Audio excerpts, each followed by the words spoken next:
It's the Chronicles of a Gooner, the Arsenal podcast, and we are live.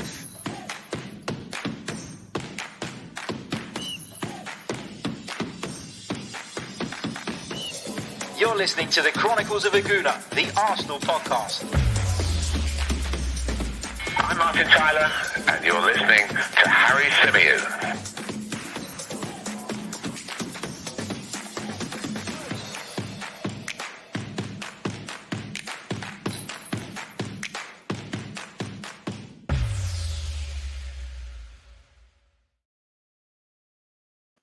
Hello and welcome back to the Chronicles of a Gooner, the Arsenal podcast, brought to you by 90 Min. As ever, I'm your host, Harry Symeou, and on this edition, we're going to be discussing the latest transfer reports with regards to the Arsenal. And as always, it seems to be the case every single day. There is more and more and more and more news, if you like, doing the rounds with regards to Arsenal's prospective transfer targets. Now, of course, it's going to be a really difficult summer for Arsenal. I think we've all established that, you know, we're going to have to be a bit creative in the transfer market. It might be a little bit underwhelming by the end of it, because I don't think that the Kroenkes are going to put their hands in their pockets and make the kind of investment that we so desperately need to close the gap between ourselves and the top four. You know, we kind of hope that we'd be able to recuperate a fair amount of money over the course of this transfer window in order to strengthen that team. But it looks as though, and it's looking increasingly more likely, that we're actually going to fall quite short of what many people predicted Arsenal would be able to bring in during this window. Now, at the top of the show, I just want to bring to you guys the update that has obviously been doing the rounds today, which is with regards to Granit Xhaka. Now, we've spoken at length about Granit Xhaka and about the possibility of Granit Xhaka leaving, what that would mean, etc., etc. I'm not going to go on about it again. My feelings on Granit Xhaka are pretty clear. I think that the decision to sell somebody like Granit Xhaka for what we're being told is 18 to 20 million euros is a terrible decision from a business perspective. I understand he has 2 years remaining on his contract, but when you think about what it's going to cost Arsenal to replace him, they're essentially going to have to double that fee that's coming in to replace him. Even if it's Ruben Neves that comes in the door, you're talking about 35, 40 million pounds for him. And that Granit Xhaka fee that we're being told is pretty accurate, is not even half of that. So the investment has to come. It's as simple as that. Otherwise, I can see this being a really, really underwhelming summer. I've got to be honest. So the latest report from Chris Wheatley says that Granit Xhaka has agreed a 5-year contract with Roma. Now, for a player of 28 years old, that would have been a really big appeal for Granit Xhaka. To be fair to him, though, he is someone who's kept himself in good shape. Very rarely breaks down with injuries. And, you know, you probably could go that little bit longer in the Italian Serie A because the pace is a little bit slower, and somebody in Granit Xhaka's role can probably get by. You know, Granit Xhaka's not renowned for being quick and mobile anyway. So if that was to kind of wane a little bit, you'd still feel that he could, he could offer something. So I think it's a really good signing for Roma. I really, really do. For Arsenal, you know, it was the end of the line for Granit Xhaka. He obviously had that incident with the fans, and from then on, it's really been an uphill battle for Granit Xhaka. It feels like his good performances get completely overlooked, and his bad performances get blown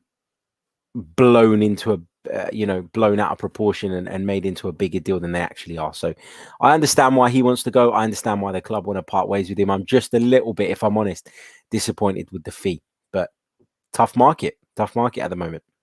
Another player that Arsenal are being linked with bringing in is the Swedish forward Alexander Isak. Now, is it Isak, Isaac? If there's anyone Swedish in the chat, please let me know. I know we've got some Swedish followers. So if you guys are there, let me know how I pronounce that. Is it Alexander Isak, Isaac? I'm not 100% sure, but we'll go with Alexander Isak for now. You know, let's have a look at him, and the Athletic have spoken about him this morning in one of their pieces. Let me just bring it up so I can tell you exactly what was said. I don't want to put words in anybody's mouth. They said in the longer term, and this was written by James McNicholas today, Sweden forward Alexander Isak is a player of interest.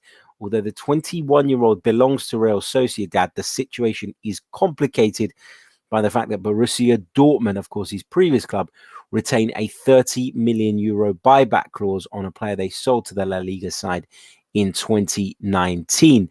Reports suggest that Real Sociedad hope to pay a fee to get that clause scrapped, but should they do so, Isak would become a more feasible target for Arsenal and other European clubs.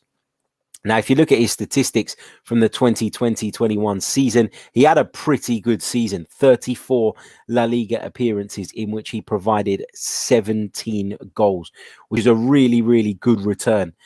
In my opinion, I think that he is someone who's got obviously a very, very bright future ahead of him. He's just 21 years old. But you'd imagine that he's going to go for top dollar. And at this moment in time, as much as I like Alexander Isak, and I think that, you know, in the medium term, Arsenal probably need to look at that striking area and that striker situation. I do think that, you know, right now it cannot be a priority. If Lacazette's going to remain at the club, if Aubameyang's going to remain at the club, then I don't think that could possibly be Arsenal's priority area right now.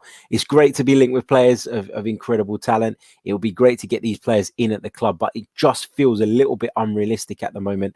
As we said, Dortmund have that option to buy him back for 30 million euros, and it looks as though they may well sell Jadon Sancho this summer. Negotiations have begun between Dortmund and Manchester United, and whilst Manchester United are yet to meet the asking price that Dortmund have set, you feel like over the course of the summer, Manchester United are going to get there. They cannot afford to miss out on Sancho again. So Dortmund may have money to spend in the summer. Will they look at Alexander Isak and say, well, you know what, let's exercise that right now? Will they look at leaving him there and looking to exercise that right a little bit further down the line?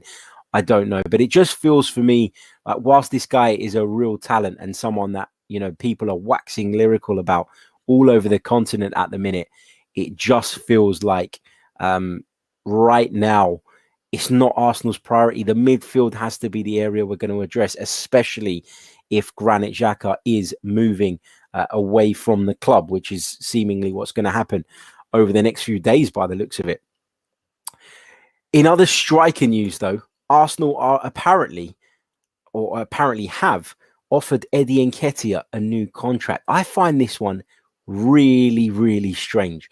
I was certain that Eddie Nketiah was going to leave the club this summer. I was certain that Arsenal would make the decision that actually Eddie Nketiah isn't really at the level required and isn't really ever going to go on and push that boundary and become Arsenal's leading striker. You look at the club at the moment and you look at Alexander Lacazette, you look at Pierre-Emerick Aubameyang, both of whom at the time of recording are still with the club. Gabriel Martinelli is an option in that centre-forward position. You'd even probably prefer Nicola Pepe in there to Eddie Nketiah at the moment. And then when it was announced in April that Arsenal had tied Folarin Balogun down to a new contract, the idea of keeping Eddie Nketiah seemed absolutely crazy.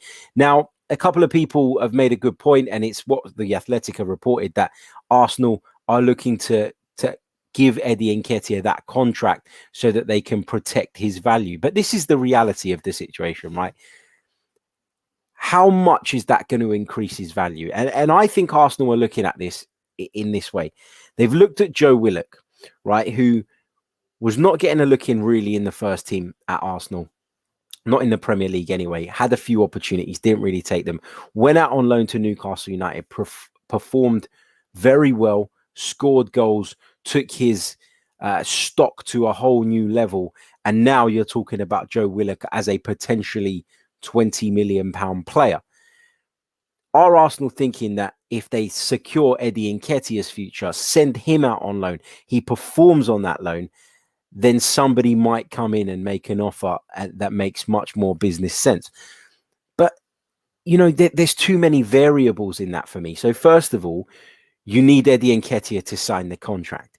Eddie Nketiah, in my opinion, should think twice about signing that contract. Ordinarily, young striker brought up at Arsenal, you'd think, yeah, he'd bite at the chance to sign a new contract for Arsenal. But the Athletics report itself states that Eddie Nketiah may not sign that contract due to uncertainty over his future. And who would blame him? You know, he is in a position now where he's playing very little football. He needs to play more football in order to continue his development, in order to achieve what he is capable of achieving. And I don't think for a minute Eddie Nketiah is an Arsenal level striker, but I do think he's someone who could go on and have a decent career elsewhere. So going back to the whole idea of offering him the new contract and people kind of saying that it is to protect the value, I understand the theory of it, but for me, there are too many variables. So first of all, you're dependent on Eddie Nketiah accepting the contract. Second of all, you're dependent on the right club coming in and taking Eddie Nketiah on loan. He went to Leeds and that seemed like a really good move. And he probably learnt quite a bit under Marcelo Bielsa in theory and on the training ground, but he didn't play enough football. And that's for a number of other reasons, which we won't go into now, but it didn't work out. So you could think you're sending him to the right club and it doesn't work out. In the event that he does go out on loan and doesn't live up to the bill, because let's face it, as good as Joe Willock did at Newcastle, none of us expected him to score 7 or 8 goals in the Premier League or whatever he did during that run into the season. So you're asking Nketiah, first of all, to sign the contract, and you have to rely on him doing that. Then you have to rely on finding the right suitors for him in terms of a loan club. Then you have to rely on Eddie Nketiah to perform at that club. And then you have to rely on someone to look at what Eddie Nketiah has done and say, right, we'll have a bit of that. We'll spend whatever amount to bring him. For me, at a time where we should be clearing out, where we should be stripping things back, it was always Balogun or Nketiah. Arsenal Football Club had to make a decision, in my opinion, on one or the other. And when the contract was announced for Balogun, it seemed to me like they'd made their mind up and Eddie Nketiah was on his way off. So what I'm trying to say is, does the risk associated with giving him a new contract, which means obviously he'll get more salary and he'll be tied down, etc., outweigh the difference in money that Arsenal could get for Eddie Nketiah now with a year left on his contract, or what they might get if all of those things fall into place and all of those variables work out as we hope? You know, I don't know. And if it were me, I'd just be looking to get rid. I've got to be honest. I like the kid. I think he's enthusiastic. I think he's got a lot going for him, but I just don't think he's Arsenal level. And that's the reality, you know. So for me, I found it a strange decision. I think even The Athletic, even James McNicholas, who wrote the piece, described it as strange as well. And it just feels like odd management from the club. It feels like this is a decision being based or being driven by business interests. And I know we've called for Arsenal to be a little bit more shrewd and a little bit more business minded in some of the deals that they do, but it feels very it feels like we've gone the complete opposite direction, when actually what we probably need and want as a fan base is to be somewhere a little bit more in the middle. So I would sell Eddie Nketiah. That's my personal opinion on the matter.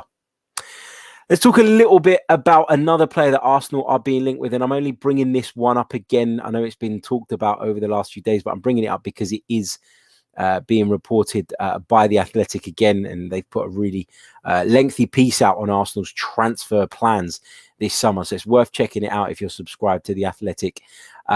So they talk about Ruben Neves and that he is one of the targets, and that Wolves would be willing to allow the player to leave if his £35 million valuation was met. But they go on to say that Arsenal are also, however, interested in Anderlecht's Belgium under-21 international Albert Sambi Lokonga. And the club's analysts have tracked his progress for some time, and he is on the list of summer targets. So it seems that Lokonga is not a new link. He is somebody that Arsenal have been eyeing up for a while. Apparently, despite his young age, he's amassed a considerable amount of experience, making over 50 appearances over the past 2 seasons in the Belgian top flight. He's 21 years old and is regarded, in their words, as a multifunctional midfield player and an effective ball carrier. If Neves appears a direct replacement for Granit Xhaka, Lokonga's more dynamic style makes for a more natural comparison with last summer's signing, Thomas Partey. Apparently, Lokonga earned his first call up to the Belgian senior squad this March and is on their standby list for Euro 2020 He's attracting interest from AC Milan as well as another number of other European clubs. Nevertheless, he's likely to move for considerably lower, fee. Than Ruben Neves would cost. So could he be the second midfielder that Arsenal go for? It doesn't feel like he'll be the first one, but Lokonga is an option apparently. And this is exactly the type of signing I've been talking about. He's a player with the potential to go on and succeed. He's a player who represents, as I keep banging on, and those of you who listen to this regularly will know, he's a player who represents a low risk but potentially high reward signing. So I'd look at Lokonga. I really would, but we still need another midfielder. I thought personally we needed two prior to Granit Xhaka leaving, prior to us having any knowledge of him potentially leaving. But now I think we definitely, absolutely, categorically at least need two. Guendouzi edging closer to that move to Marseille, but still no announcement on that. And another player we're being linked with, just to quickly touch on this, is Andre Onana, the Ajax goalkeeper. If you cast your minds back to a few days ago, there were heavy reports that Arsenal were going to try and move for Onana. But of course, Onana is awaiting the decision on his appeal against a doping ban. And apparently, according to Chris Wheatley, which has just been tweeted out, 3 minutes ago, he's said that Onana is waiting for the outcome of that appeal within the next 48 hours. And he's told that there's an optimism a deal can be done with Arsenal this summer. Now, I think a deal is very much contingent on what happens with this doping ban. Will Andre Onana see it reduced? If he does, then I think Arsenal would be clever and wise to move in on a goalkeeper who's quite sought after across the continent. And you could potentially then raise some money from moving on Bernd Leno, who's been linked with a move away anyway. So let's see how that's going to go. But when we're talking about Onana, again, it's a transfer where the circumstances have helped us, and we'll be in a position where we can bring in a potentially low risk, a low risk signing with a potentially very high ceiling and potential future sell-on value.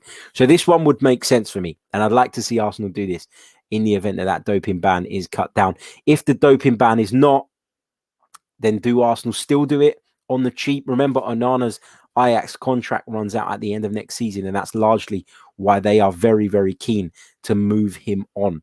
So let's see how it goes. Right, that's about it in terms of things I wanted to discuss. Just a quick reminder, if you haven't done so already, I did my first Euro 2020 daily stream this morning. That was at 8:30 a.m., 8:15 a.m., something like that. Anyway, but it's the last video on the channel and it's the last podcast on the feed if you're listening via the audio. So please do check that out. A little bit different this time because, of course, there was no football to review. But the next one tomorrow morning, we'll be looking ahead to that opening game between Turkey and Italy, which should be a really, really good watch. And then we'll be back on Monday with another show where we'll be looking back at the weekend's action. Might drop an extra episode looking ahead to the England-Croatia game as well, if I get the chance. But plenty of Euros content to come along with the Arsenal content. And listen, I know that those of you who listen or watch this podcast are Arsenal fans. And I know that the numbers on the Euro content are not going to be anywhere near what they are on the Arsenal stuff, because I know that's what you guys come here for. But if you could please support the Euros content, I would be honestly so chuffed. It would mean the world to me if you'd go over and check it out. Smash the like button on the videos. If you're listening via the audio, download the episodes. It really, really does help the Chronicles of a Gooner. And it's something that is a bit of fun, but also to try and help us tick over the course of this next month, where I believe the transfer stuff might just quieten down ever so slightly because of the focus and the view being on the European Championship. So any support over there, I'll be really, really grateful for. Get your questions in the live chat. Stick a queue at the beginning of them so I can pick them up. It makes it much, much easier for me when scrolling through the chat. Let's see where we are in terms of likes at the moment. How we doing? I can see there's over across the multiple platforms 150 of you watching right now. We've only got 33 likes on the video though, so if we could take that up to 75, I think that would be fair. Would love to do that. So yeah, right, get your questions in. Smash the like button, subscribe to the channel if you're new, and if you wish to become a member, you can do so by, of course, clicking on the link in the description. Big hello to Matt G, one of our members, who says, happy to support your Euro content, Harry. I'm actually looking forward to football again without having to think about Arsenal. Matt, you and me both. Honestly, I love the Euros anyway. I love international tournaments anyway. I've got to be honest, I can't stand all the crap friendlies and the Nations League and all that. But when it comes to the Euros or the World Cup, I'm always buzzing, and I'm delighted. You know, we've got lovely weather here in the UK, so I'm looking forward to tomorrow evening, sticking the barbecue on, moving one of the TVs outside, and sitting down to watch that big opener between Italy and Turkey. Right, let's go over to some of your questions. Liam Rushworth says, do you think we're moving to a 3 in midfield instead of 2? I'm not sure. Probably be in a better position to judge that when we see how the transfer business ends up, when we understand exactly what it is that Mikel Arteta's done. Then we'll be able to probably get a better understanding of that. But I think for now, I think the 4-2-3-1 is probably going to remain the go-to formation. I think it should remain the go-to formation because I think it's what's seen us play our best football last season. And I know it wasn't good by Arsenal standards, but you know what I mean. What else have we got here? Anurag says, don't you think Sabitzer would be a wiser option? Amazing player for £15 million. Yeah, there's a lot of talk about this, about Marcel Sabitzer being available on the cheap. I really like the player. Austrian international. He'll be on show, of course, at the European Championships as well. 27 years old, valued by Transfer Market at around about £37 million. But of course, his contract expires at RB Leipzig at the end of next season, which means they may have to look to cash in on him this summer. I'd like Sabitzer. I really, really would. But I think there'll be a queue of clubs, if I'm honest, in line for Marcel Sabitzer. And I'm not sure Arsenal would win that race necessarily. But yeah, really good player. Really, really like him. Contributed 8 goals in the Bundesliga last season, as well as 4 assists. Also capable of playing in a slightly more advanced role and from the right-hand side as well. So yeah, really good player. Really like him. But I'm not sure Arsenal are actually in the race for him. Ashton says, how much does the manager issues of our rivals help in our fight for the top 6 next season? It could be helpful. You know, time will tell. But then you look at some teams and you look at some managers, and you can't write people off. You know, I mean, last season, how many people wrote Liverpool off, and Jurgen Klopp was able to turn that around. And you look at Tottenham, you don't know how their managerial appointment is going to turn out. We're hearing now that they're in advanced talks with Paulo Fonseca for Roma. And it's just so Spurs, isn't it, to swap managers with Roma, an underperforming Roma, and come out worse off. I just don't get it. It's just so Spursy. And they almost threaten to act like a big club with the whole Antonio Conte thing, only to not meet his demands and literally bottle the whole thing and end up back to square one. So, yeah, I mean, it could play a part, but, you know, there's a long way to go this summer, and there'll be a lot of changes, not just with managers, but with transfers and with circumstances, etc., etc. And I think we've got to reserve judgment for the time being on something like that. Ebby says, how long would you give Arteta next season to get things right? It depends on what the fixtures are, right? You know, if Arsenal's first 5 fixtures are Liverpool, Manchester United, Chelsea, Tottenham, and Man City, then, or we have something more realistic, like 3 of those teams in the first 6, and we don't pick up as many points as we'd like, then I won't be jumping the gun. But equally, if we had a comfortable run of fixtures at the beginning of the season and didn't deliver, then the pressure would be on. I think it's a fluid thing. I think you've got to keep looking and keep watching and keep trying to measure where you're at, and to try and block out the noise as well, because it's very easy to get sort of swayed by that, influenced by that. And if I think back to my reaction to us going out of the Europa League, a competition that I'd kind of pinned all my hopes on last season, I was very reactionary, and I was really adamant that Mikel Arteta should go. And at that point, you know, that was how I felt. Moving forward, I've kind of softened my stance on that. And I feel like if Mikel Arteta was to have been sacked at that point, I wouldn't have argued it, because I think that, there was enough there for them to warrant that decision, but equally they've made the decision to keep him on. And so we've got to see how that pans out. But look, a lot of my view on Mikel Arteta, a lot of the parameters on which I'll be judging him on starting next season are dependent on how well he's backed in this transfer window, because that's key. We all know that the team's not good enough. We all know that the team needs improvement. Is there an argument that the team is better than where they finished last season? Of course, absolutely, 100% there is. But let's see what happens in the summer. If he's backed and he still fails to deliver, then yeah, give him the boot. But that will, I guess, impact on how I judge things at the start of next season.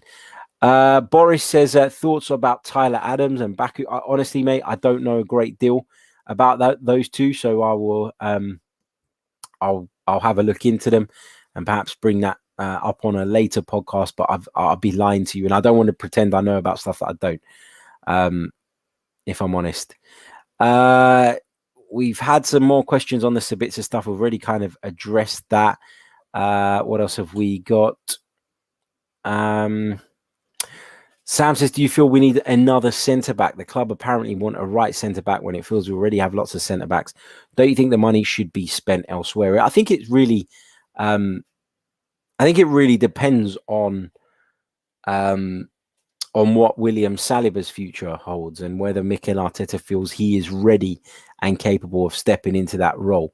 That will be dependent, I think, on whether Arsenal go out and bring in another centre-back. But if Saliba is not judged to be ready and he is sent out on loan, like is being reported by some outlets, then I wouldn't be comfortable going into the season with just Rob Holding there. No. And then in that case, I think we would need a centre-back. But for me, as I've maintained throughout the last couple of weeks, the centre of midfield and the fullback areas are the areas in which Arsenal need to focus their attention right now. Anything else is a bonus. What else have we got here? Anubis says, so you're going back to my Arteta comment, so you're only going to judge a manager if he's got the players he likes. I never said that. Tactics and in-game management, of course. There is. What about tactics and in-game management? Of course, they play a part as well. But what I'm saying to you is, if Mikel Arteta, theoretically speaking, hypothetically speaking, got backed with £150 million war chest this summer, then obviously people are going to have less patience with him. Obviously, people are going to look at that and go, well, you've had the investment, you've had the backing, now you have to deliver. If the window carries on the way it's looking like it might, where we're kind of scrounging here and there, trying to do a deal, trying to wheel and deal and trying to get things over the line, and we end up with an underwhelming transfer window, then, you can give him a little bit more leeway. And listen, ultimately, without being in Europe, the pressure is on Mikel Arteta now with his tactics in in-game management. He's going to have plenty of time on the training ground with his players in between fixtures. And that's another excuse that he had last season that, in my opinion, goes out the window. Let's pick up one more before we lock it off. Liam Rushworth says, any news on Smith Rowe? Not at the moment, but it looks as though he is going to sign a new deal. That's the latest that we've heard, that we've read. It seems like that deal is very close to being done. Of course, no announcement has been made yet, and nothing's done until it's done, as they say. But it does feel like that one is edging ever closer. So Emile Smith-Rowe is looking as though he's going to sign a new deal with the Arsenal, which involves a pay increase, which he very much deserves. Let me pick this one up. Michael says, does the reactionary and confrontational nature of our fan base frustrate you? It really gets to me. I've got used to it now. When you do what I do and you put your opinions out in the public domain, there will be people that come back at you. And I don't mind people coming back at me with challenges or questions or, or counter arguments to what I have to say. The only thing that winds me up is when it's abusive, because there's just no need for it. You can disagree with someone respectfully. I disagree with people all the time. So it's the way in which it's done. But look, I'm lucky that on this channel, on this podcast, there are a couple of people I think that sometimes get a bit carried away. But the majority of people do that here respectfully. And that's what I love about the little community that we've got here. Right. I am going to leave it there. And I will catch you all a little bit later on today with another stream. Don't forget to check out our Euros content, last video, last podcast. Don't forget to get on there, like. It really helps. And I'll catch you all later on with some more Arsenal content. Until next time, take care of yourselves. Enjoy the sunshine. Take care.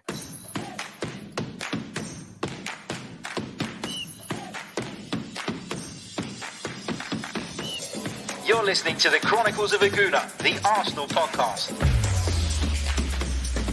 I'm Martin Tyler, and you're listening to Harry Symeou.